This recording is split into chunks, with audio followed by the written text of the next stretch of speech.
Em toda eleição, a gente fala muito sobre candidatos, partidos, pesquisas e promessas, mas existe uma estrutura inteira trabalhando para garantir que o processo aconteça dentro da lei, com equilíbrio, transparência e respeito à democracia.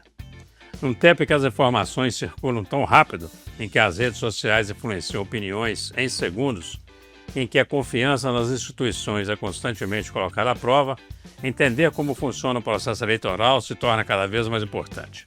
Hoje, no começo de conversa, propõe uma reflexão. Como fortalecer a cidadania e proteger a integridade das eleições. Para falar sobre esse assunto, nós recebemos dois convidados especiais. O filho de Alcidésio José de Oliveira Bispo e da Alcione Gomes Bispo, que nasceu em Recife, mora em Caratinga, tem 43 anos, é graduado em Direito e é promotor de Justiça e é professor universitário. Ele é casado com a Cíntia Vitoriano Souto Bispo e pai da Ana Eduarda Camille, de 19 anos, da Ana Valentina, de 12 anos, e da Giovana, de 4 anos. Seus hobbies são jogar futebol, ler e estar com a família. Recebemos também o filho do Juarez Serafim Leite e da Geralda Fernandes Leite, que é casado com Andréia, nascido em Manhuaçu, mas mora em Caratinga. Ele tem 38 anos, é formado em Direito e pós-graduado com especialização em Direito Penal e Processual Penal. É promotor de Justiça e seus hobbies são viajar, ler livros e assistir a séries. Mas antes de apresentar oficialmente os nossos convidados, nós vamos para um breve intervalo. Não saia daí, o Começo de Conversa já está no ar.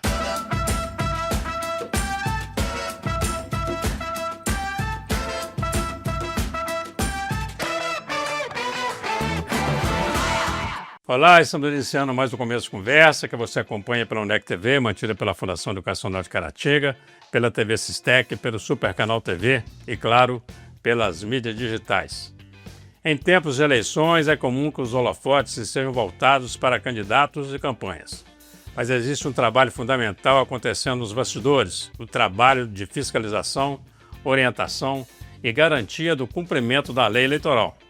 Mais do que punir irregularidades, esse trabalho busca proteger algo muito maior, a confiança da sociedade na democracia.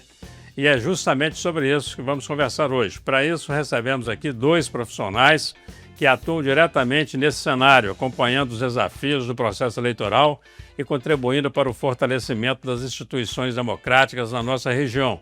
O primeiro, atualmente, está vinculado à 71ª Zona Eleitoral de Minas Gerais, que abrange os municípios de Caratinga, Imbé de Minas, Piedade de Caratinga, Santa Bárbara do Leste, Santa Rita de Minas e Ubaporanga.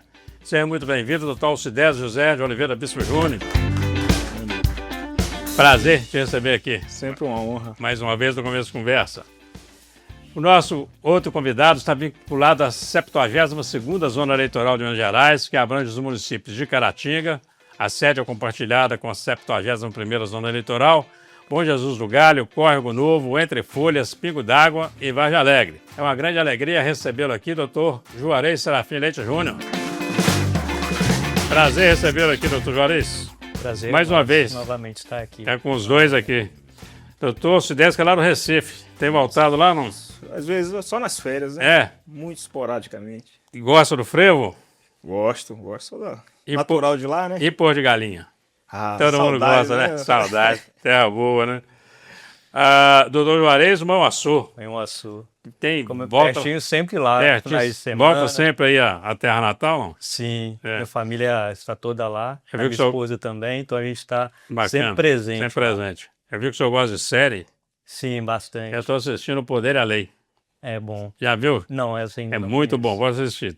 E é sobre tribunal, tempo eu gosto disso. Aham. É muito Eu bacana. já comecei a assistir. É, bacana demais. Eu recomendo. Eu queria, doutor Alcidésio, primeiro, além da zona eleitoral, o senhor atua em que outras áreas de como promotor? Aqui em Caratinga, né? Eu sou titular da primeira Promotoria de Justiça. Fico responsável pelas curadorias da saúde, idoso, pessoa com deficiência, direito do consumidor. E a primeira Promotoria de Justiça atua principalmente perante duas varas cíveis, né? Na área de família.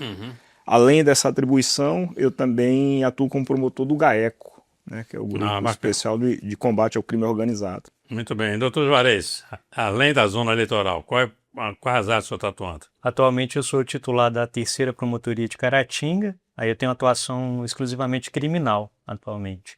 atua em todos os feitos criminais da primeira vara criminal de Caratinga e tem também atribuição exclusiva no combate ao crime organizado, que no âmbito da comarca de Caratinga. Então Muito fica bem. na atribuição criminal e com a questão do crime organizado. Muito bem. O senhor foi promotor da área de fundações, não está mais. Isso, em março desse ano houve uma remoção interna na promotoria e eu tinha a curadoria das fundações, violência doméstica contra a mulher, e agora eu estou na promotoria exclusivamente criminal. Bacana. Eu queria que vocês falassem para nós, aí vocês podem, um pode falar e o outro completar. A gente ouve muito falar em juiz eleitoral, juiz eleitoral, juiz eleitoral. E aí tem a figura agora também do promotor eleitoral. O que é isso? Como que atua um promotor eleitoral? Conta para nós. Uma das missões principais, né, constitucionais do Ministério Público é a defesa do regime democrático. Está expresso no texto constitucional. E o Ministério Público Eleitoral existe exatamente para atuar junto à Justiça Eleitoral para garantir a normalidade do pleito democrático, as eleições livres, limpas, né? Então é uma atuação em parceria com o Poder Judiciário, né? Fiscalizando as eleições, né? Não só as eleições, nesse período pré-eleições também é muito importante a atuação do Ministério Público na fiscalização. Então, em síntese, é isso. Quer completar, doutor? Na pegada do doutor Alcidésio mesmo, é fiscalizar e garantir ali que essa lisura do processo eleitoral. O Ministério Público Eleitoral tem uma atuação muito combativa no âmbito eleitoral, no sentido, inclusive, de atuar acionando o Poder Judiciário para eventuais irregularidades, ilegalidades, sempre nesse viés de fiscalizar e garantir ali a lisura do pleito eleitoral. Eu ia até perguntar isso, como é que funcionava, como é que se dá essa interação entre a Justiça Eleitoral e o Ministério Público nas eleições? No âmbito eleitoral, o juiz eleitoral ele tem o chamado poder de polícia eleitoral para algumas hipóteses, né? Por exemplo, para propaganda irregular, o juiz pode agir de ofício. Mas para diversas outras situações, ele precisa ser provocado. Pela promotoria. Principalmente pela promotoria, né? Ele pode ser provocado também pelos atores, né? Pelos candidatos, pelos partidos políticos. Mas o Ministério Público está ali também com aquela visão geral, né? Para provocar o Poder Judiciário sempre que houver uma irregularidade. E normalmente, quer dizer, os atores do processo eleitoral, aí tirando a Justiça e a promotoria, eles quando acionam quem? O promotor ou é o juiz? Os dois. Qualquer um pode ser provocado. O Ministério Público também é muito demandado, né? Porque nós temos os canais, né, de provocação do Ministério Público, como a ouvidoria, que chega muita nesse período pré-eleições e também no período eleitoral, chega muita demanda para a gente atua instaurando um procedimento extrajudicial primeiro, né, que a gente chama de procedimento preparatório eleitoral. Aí a partir dele a gente apura o que aconteceu e, se necessário, a gente provoca o Poder Judiciário. Bacana. Eu queria que cada um aí, dentro da área de atuação eleitoral, né, da promotoria, nesse processo eleitoral, como é que as coisas acontecem, se é tranquilo, tem um lugar que é mais complicado que o outro, também explicasse para a gente essa divisão que tem. Na verdade não é divisão, é divisão mesmo, a própria sede do município também tem divisão aí de atuação do promotor, né? Quem quiser começar a falar, fica à vontade. Eu vou começar depois, o Juarez completa. Aqui nós temos duas zonas, né? Duas zonas. Eleitorais. A 71ª, eu sou o promotor eleitoral, 72ª, porque Caratinga é uma comarca com 11 municípios. Né? Caratinga, como é o município sede, ele tem parte dele na 71ª, parte na 72ª. Então essa é a divisão territorial, né? É dividido pela quantidade de eleitores, né? Ficaria muita gente concentrada numa zona só. E os trabalhos assim da gente, do Ministério Público Eleitoral, recebendo essas demandas e acompanhando todo o processo eleitoral. Tem uma série de coisas que estão acontecendo agora, né? Preparação de urnas, inscrição de eleitores. Então tudo isso é fiscalizado pelo Ministério Público nesse processo. Os municípios que o senhor atua aí, normalmente costuma ser tranquilo? Nessas eleições, a gente sempre, quando a gente fala em tranquilo, a gente costuma dividir pelo tipo de eleição. A eleição municipal é bem mais pesada, a gente sente um clima bem mais acirrado, né? Porque eu acho que os candidatos estão mais próximos do eleitor. essas eleições gerais, a expectativa da gente, diante da polarização que a gente tem no país, né, é de também ser uma eleição bem acirrada. Então, assim, tranquilo, a gente tem expectativa que seja tudo tranquilo, mas... A gente espera que seja, né, doutor Juarez? Sim. Em termos, assim, de fiscalização, para nós que atuamos, que eu acho que é a demanda dos municípios, né, que é a demanda que os municípios nos trazem, as eleições gerais são eleições relativamente mais tranquilas. A gente percebe assim, que não tem, quando é eleição municipal, às vezes tem um envolvimento maior de cunho pessoal ali naquela campanha. E nas eleições gerais, até pela estrutura, por ser cargos estaduais ou a nível federal, as irregularidades, às vezes ilegalidades, elas se mostram assim num patamar muito menor do que nas eleições municipais. Então, assim, há, né, irregularidades somente na questão relacionada à propaganda eleitoral e tudo mais, mas aqui no âmbito dos municípios, por exemplo, da 72ª, pegando por base as eleições gerais de 2022, foram eleições tranquilas, assim, sim. Até a famosa boca de urna que é proibida, né? Mas nessas eleições gerais também é uma coisa menor, né? Porque não é uma coisa que não é o meu candidato que está aqui do meu lado. Exato. Negócio. Acontece muito também. Acontece boca também. De urna no dia das eleições é inevitável, assim. Fiscalizando a gente constata mesmo, porque a legislação eleitoral tem várias condutas ali que no dia das eleições não pode acontecer, aglomeração de eleitores, boca de urna e tudo mais. Então, assim, no dia da eleição, esse tipo de irregularidade ainda acontece, mas uma situação muito menor, aquém do que nas eleições municipais. É incrível, né? Mas tem gente que será que ainda vai para a urna, quer dizer, estou indo para votar e ainda estou suscetível a mudar meu voto porque alguém me parou, e tem isso mesmo, né? Uma ideia que a gente parte, assim, de que a pessoa ali no dia da eleição, a campanha eleitoral dura aí alguns meses, né? Então, as pessoas no dia que vão votar, elas já estão cientes ali de quem que é o candidato delas. Já escolheu bem. A boca de urna por si só, acho difícil eu conseguir mudar a percepção do eleitor ali durante todo o período eleitoral. Mas ainda assim, algumas pessoas, na verdade, muitas pessoas insistem em fazer ali a boca de urna e tentar mudar ali a ideia do eleitor acerca do voto. E aí entra a questão do crime eleitoral. Bacana. Vamos fazer um rápido intervalo para a gente voltar para o segundo bloco. Eu queria voltar no segundo bloco, a gente falando sobre o que pode, o que não pode nesse período, antes das convenções, depois das convenções, até quando a gente pode ter propaganda. Podemos falar sobre isso? Podemos. Então, sai daí, vamos para um rápido intervalo. Daqui a pouco seguimos com essa conversa inspiradora com os promotores de justiça, Dr. Alcidésio Bispo e Dr. Juarez Júnior. Já, já. Olá, estamos de volta com o segundo bloco desse começo de conversa especial, recebendo aqui hoje os promotores de justiça, Dr. Alcidésio e Dr. Juarez. Vamos lá, vamos sobre os prazos. Nós estamos começando no mês de julho, né? A UNEC TV está abrindo um programa que chama Programa Eleições 2026. Então, primeira entrevista com vocês e daqui para frente nós vamos apresentar entrevistas dos pré-candidatos. Começo de julho, o que se pode e o que se não pode fazer ainda em termos de voto? Já pode pedir? Não. Ainda não.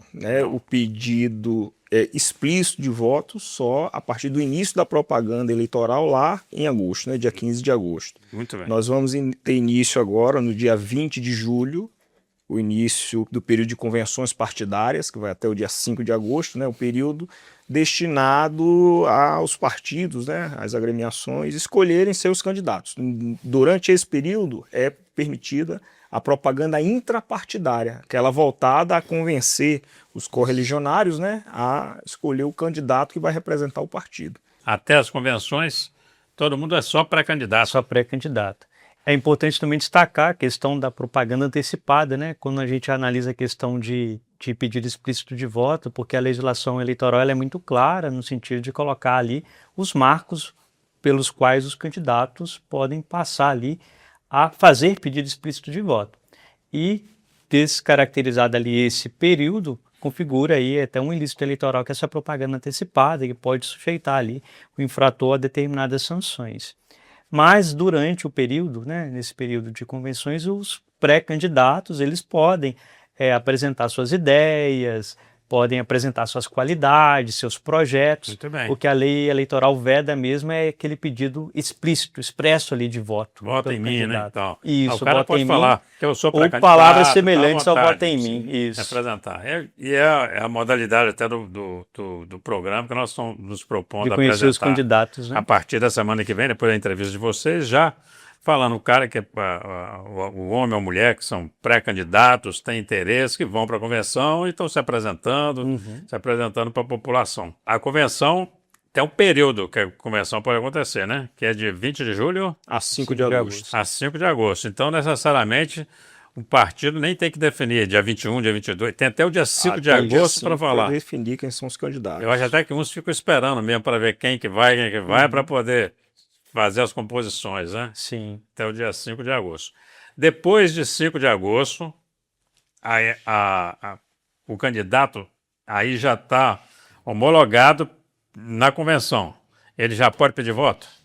Ainda não. Ainda não. Ainda não. Tá. A gente tem um período, né, que vai ter o registro das candidaturas, né, até o dia 15 de agosto. É o prazo limite para o registro, o partido registrar aquela candidatura que foi escolhida nas convenções. E aí, a partir do dia 15, né, depois do dia 15, nós começamos a propaganda eleitoral propriamente dita. E aí está liberado, né, o pedido explícito de voto. E esse período do dia 15 de agosto, a propaganda já começa também em rádio, televisão? A partir do dia 16, né? Isso. Terminou o período de prazo de encerramento de candidaturas, todo mundo Aí já inicia pode a campanha pedir voto, eleitoral. se quiser, Já começa a a campanha propaganda eleitoral. Que vai até quando? Aí vai até as vésperas da eleição. Até a véspera da eleição. É véspera mesmo? E é porque assim, tem algumas condutas que você pode fazer até na véspera das eleições, no sábado, por exemplo. Exemplo, carreata. Pode ser feita até no sábado. Uma passeata. Outras, passeata. Outras, por exemplo, já é até a sexta-feira. Então, assim, depende do tipo de conduta. Nem tudo é possível até a véspera das eleições. Mas, no geral, o marco final ali é a véspera. Muito bem. Nós estamos vendo aí um país polarizado, né? Infelizmente, nem sei se isso é bom desse jeito, porque quando você fica olhando outros países desenvolvidos, você tem uma polarização por ideologias. Acho interessante até. Porque aí você ou é de direita, eu sou de centro, centro de direita, centro de esquerda. Aqui o país nós ficamos polarizados em duas pessoas, que eu acho que é um complicador, né? Fulano, eu sou fulano, como se fosse todo mundo tivesse um político de carteirinha. Mas o país está polarizado. As conversas estão muito na rede social. Quer dizer, esse ano eu acho que vai ser uma das eleições onde a influência da rede social vai ser muito grande, né? Como é que o Ministério Público está preparado para lidar com isso? Com fake news, com mentirada, com coisas de última hora, porque vai chegar, né? Com certeza. Com certeza. Esse fenômeno da influência, né, das redes sociais nas eleições já vem de algumas eleições. Porque agora chegou. Nessa eleição, a preocupação, inclusive, já expressamente prevista nas resoluções do TSE é com a inteligência artificial, né? O TSE recentemente alterou a sua resolução que trata da propaganda eleitoral para trazer regras sobre o emprego, né, da inteligência artificial na propaganda eleitoral, que ela é permitida, né? O TSE, a Justiça Eleitoral resolveu permitir, mas ela tem que ser identificada, né? Não pode haver o emprego de recursos de inteligência artificial de forma subreptícia, né, na propaganda. Entendi. Se houver, precisa ser avisado ao eleitor que está havendo o emprego. A gente não vai poder mais usar, mandar para lá e deixar o eleitor descobrir se aquilo isso aqui não é real, isso aqui não tem. Expressamente vedado e sob pena de multa, né? Se houver esse tipo de artifício, a legislação eleitoral prevê multa. Muito bem. Santinho, esses negócios, eu nem sei mais, quer dizer, com a internet desse jeito, se essa eleição nós vamos ter gasto com papel impresso. Mas isso é permitido, cartazes, aquele famoso santinho que fica entregando? É permitido não no dia da eleição, né? É um problema que a gente tem, né? E é recorrente nas eleições, que é aquele lamentável derramamento de santinho, né? No dia da eleição que suja a rua. Que, aliás, eu já vi muito candidato, doutor Juarez, perder voto por conta disso, né? Sim. O cara falou, até pensava em botar no sujeito, mas sujou a minha porta todo desse jeito. Joga 100 santinhos na sua caixa de correio, é uma loucura. E é fácil para o eleitor identificar, né, os candidatos que estão ali com santinhos derramados em frente aos colégios eleitorais. né, poluindo a cidade, fora que é uma questão que configura um ilícito eleitoral, e todo mundo que está envolvido ali no processo eleitoral tem conhecimento disso. É comum, né, os promotores eleitorais, os juízes eleitorais, junto com os candidatos, coligações, isso mais quando é eleição municipal, por exemplo, que a eleição geral ela já ganha uma proporção de âmbito estadual. Mas reunir com os partidos para tentar dissuadir candidatos, partidos desse derramamento de santinhos. E mesmo com reuniões e tudo mais, a gente ainda continua vendo, quando chega no dia das eleições, o derramamento de santinhos ali na porta das escolas. É uma questão para o eleitor, né, analisar mesmo. Isso. Então, nós estamos falando aqui em torno, mais ou menos, né, de 110 a 120 mil eleitores pegando essas duas zonas eleitorais, né? Caratinga tem 60, mais ou menos? Por aí, 61 mil. Qual a estrutura que a promotoria tem para atuar nisso tudo? Quer dizer, quando fala promotores, nós estamos vendo o doutor Juarez, o doutor Sidésio, são só vocês dois, tem gente junto com vocês. Quem é que está? Tem algum órgão que é ligado a vocês para fiscalizar isso tudo? Nas promotorias, a gente tem a nossa equipe, né? A gente tem a equipe, os nossos assessores, os estagiários, que atuam com a gente também no processo eleitoral. Além disso, né, no Ministério Público, a gente tem a estrutura de secretaria, que atende todas as promotorias de justiça, e especificamente no que diz respeito a demandas eleitorais, a gente tem um centro de apoio, chama Centro de Apoio Operacional às Promotorias de Justiça Eleitoral, o CAEL, que é um órgão que fica em Belo Horizonte, que presta apoio técnico aos promotores de justiça que atuam na área eleitoral, com capacitação, com qualquer demanda que a gente tenha, né, de cunho técnico, a gente pode encaminhar para lá, se houver alguma dúvida do promotor, algum pedido específico, pode ser encaminhado ao CAEL. Muito bem. Aí só tem, doutor Juarez, no dia da eleição, só tem Caratinga, aparece uma demanda no município da sua área de atuação. Como é que faz isso? Vai lá, manda alguém, como é que funciona isso? É só para a gente entender. O pessoal fala, estou com um problema aqui na zona eleitoral em Córrego Novo, em Pingo d'Água, em Bom Jesus, sei lá.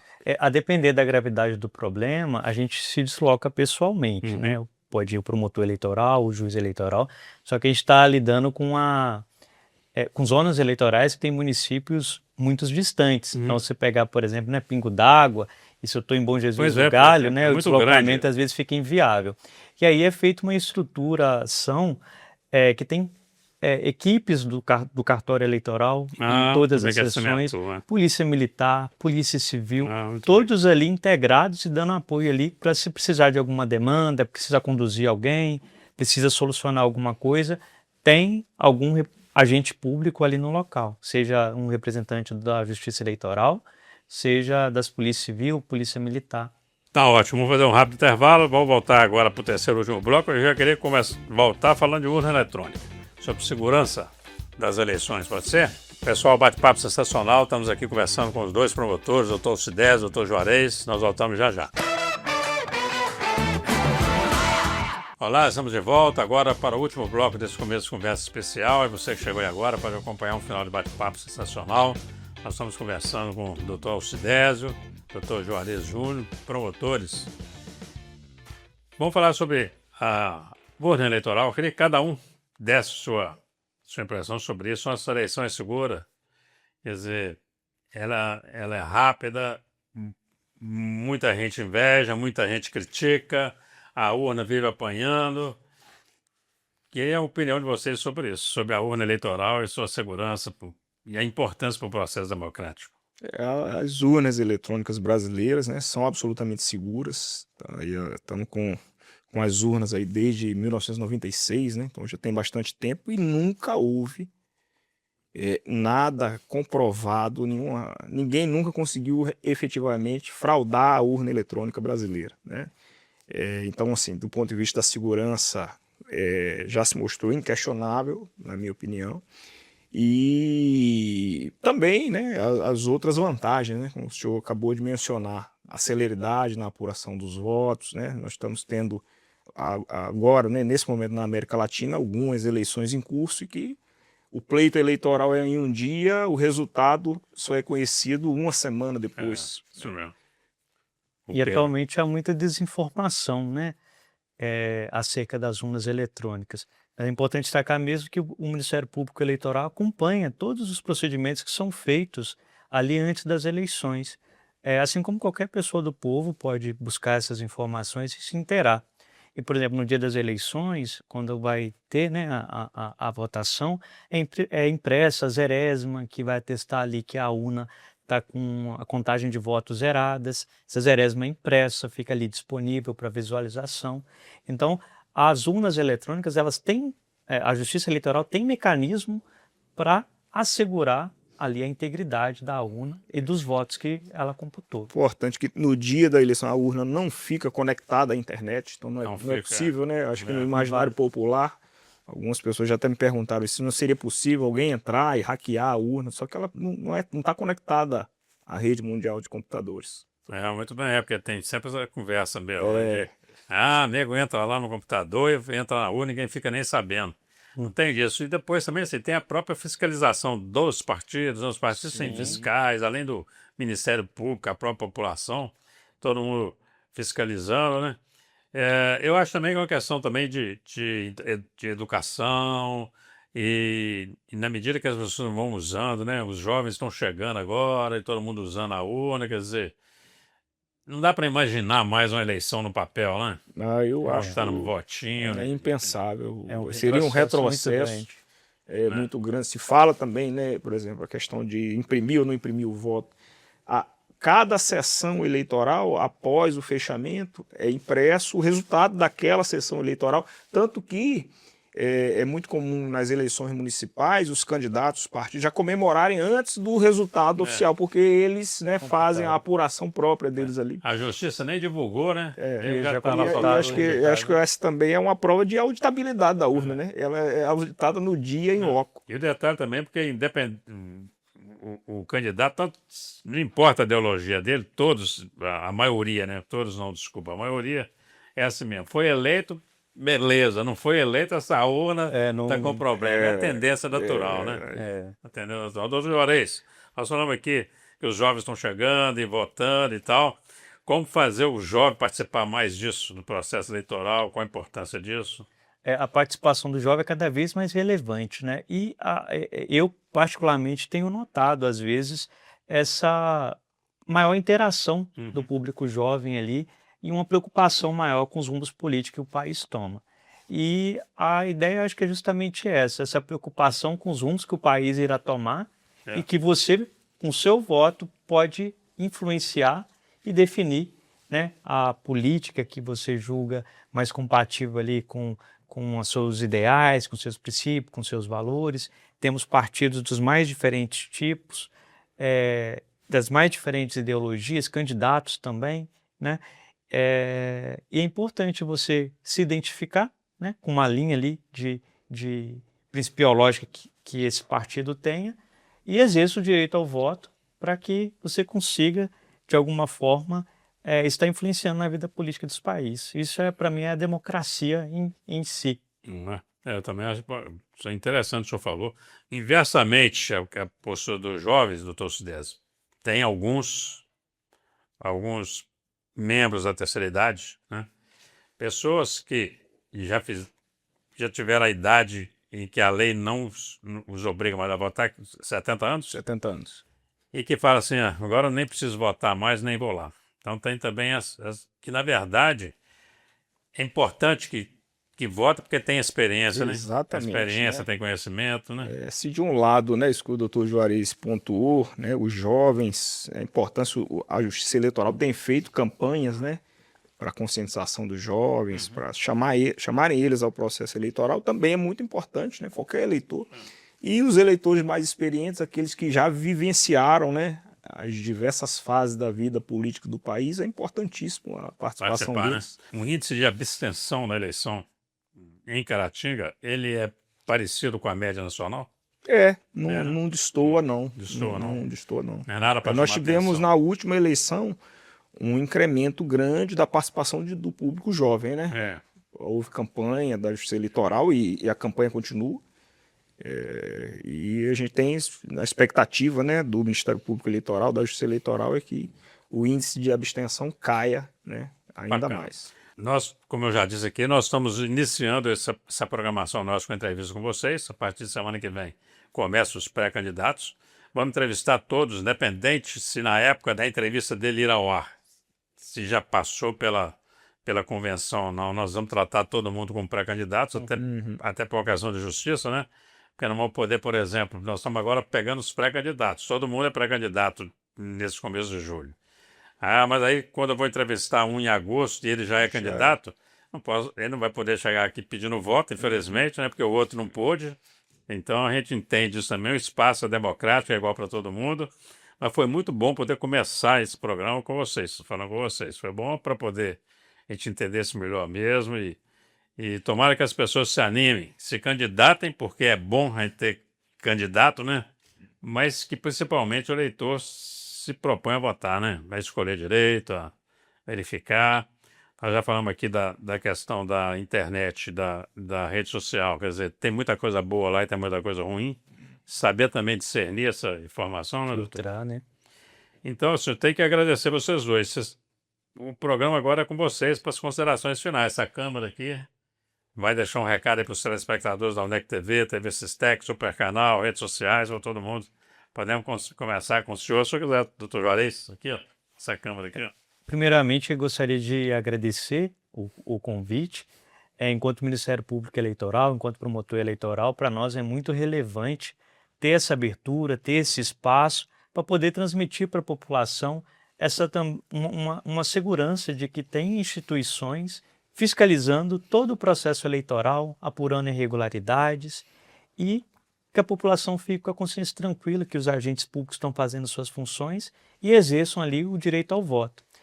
Queria destacar também que a Promotoria Eleitoral, o Ministério Público Eleitoral tem os canais de denúncias quando houverem constatações de irregularidade, de ilícitos eleitorais, e estamos prontos para receber e dar os encaminhamentos devidos para eventuais irregularidades que forem constatadas. E que é importante a população esteja cada vez mais consciente. E dentre os canais que nós temos, né, de levar informação ao Ministério Público Eleitoral, a gente tem hoje a ouvidoria do Ministério Público Eleitoral no sítio eletrônico do Ministério Público. Essas denúncias são ali registradas, a pessoa pode documentar na denúncia, além do relato, fotos, vídeos, áudios. Esse material é encaminhado diretamente para o promotor eleitoral que tem atribuição, ele vai analisar e, havendo ali indícios de irregularidade, adotar ali as providências que forem necessárias. Muito obrigado, doutor Cidés. Com o senhor. Também gostaria de agradecer a oportunidade, doutor Eugênio, é sempre um prazer, uma honra estar aqui com o senhor. Meu. E assim, complementando o que o doutor Juarez falou, a mensagem que eu gostaria de deixar aqui em nome do Ministério Público Eleitoral para a população em geral é que nós temos aí a expectativa, né, estamos prestes a iniciar um período eleitoral, de uma eleição que promete ser bastante acirrada, né, polarizada, e que a população, o eleitor, entenda que o processo eleitoral, né, no processo eleitoral, há adversários políticos, né? Pode haver lado, pode haver preferência, isso faz parte do jogo democrático. O que não pode haver são inimigos, né? Então acabaram as eleições, uma vez publicado o resultado das eleições, todos nós voltamos a pertencer ao mesmo país, né? À mesma cidade, ao mesmo estado, e voltamos a ter interesses comuns, né? Então acho que esse é um recado que eu gostaria de deixar aqui em nome do Ministério Público Eleitoral, que a população confie no processo eleitoral, na urna eletrônica, na justiça eleitoral, que nós estaremos trabalhando incansavelmente para garantir a normalidade do pleito democrático. Bacana. Doutor Cidés, muito obrigado. Prazer ter recebido aqui mais uma vez. Doutor Juarez também, prazer ter recebido aqui mais uma vez. Estamos aqui à disposição, ok? É você, muito obrigado pela atenção, pela audiência, e a partir da semana que vem você vai conhecer um pouco mais sobre os pré-candidatos às eleições 2026. Até lá!